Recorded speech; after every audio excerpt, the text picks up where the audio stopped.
Assalomu alaykum. Bizni kuzatib turgan obunachilarimiz mana ko'rishlaringiz mumkin. Katta gektarda gilos bog'imizdamiz. Xudo xolasa suv ochishlar ham ikkinchi suv ochishni boshladik mana. Ko'rishlaringiz mumkin agaklarida ikkinchisi, birinchisi emas, ikkinchi suv ochishlari. Shu jarayonlari mana. Bu bahor gilosimiz. Aralash ekilgan.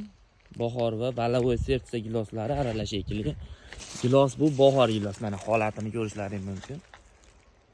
15 kunda pishib qoladi. Kalibrlari ham yiriklashib qolgan. Mana do'stlar, ko'rishlaringiz mumkin.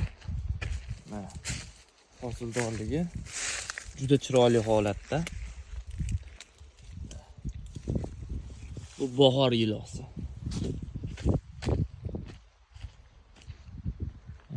Bu bo'lsa mana balovoy sertsa gilos. Hosildorligi buni ham o'ta kuchli bo'ladi. Ko'rishlaringiz mumkin. Mana hosil. Bahor gilosdan balovoy gilos 5 kun, 10 kun farq qiladi pishish muddati.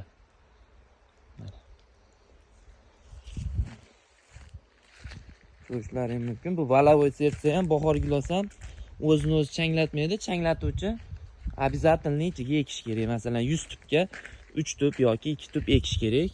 Changlatuvchi. Ko'rishlaringiz mumkin. Mana katta bog'. Hozir nihollarini ham ko'rsatamiz. Xudo xolasa. Nihollari ham 100% meva olgan, yosh turib. Bog'da tagini omochlatib aga topildiriladi, suvga alohida.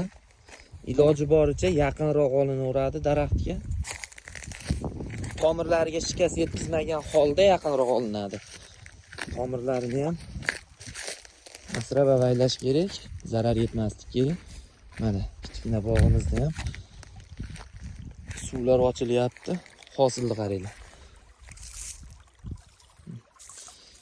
Gullagan zo'r.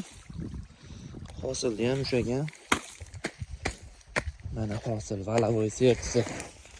Mana nihol bu hali kichkina. Bog'imiz gilos bog' aralashtirib shoftoli ekilgan. Ko'rishlaringiz mumkin. Hozir mana yosh niholdagi mevani ham ko'rsatib o'tamiz. Mana yosh niholdagi mevani ko'rishlaringiz mumkin. Juda chiroyli holatda bo'lib yetilgan. Ko'chatlarini xudo xolasa kuz oyiga, noyabr oyidan sotishni boshlaymiz. Mana meva. Mana. Sog' bo'linglar, salomat bo'linglar. Bizni kuzatishda davom etinglar. Shunaqangi yaxshi videolarni, kontentlarni chiqarishda davom etamiz. Like, podpiska bosish esdan chiqmasin do'stlar. Bu mehnatlarga, bu bog' qilib, gilos yetishtirib xalqqa yetkazib berishni o'zi ham bir qiyin ish. Sog' bo'linglar, salomat bo'linglar.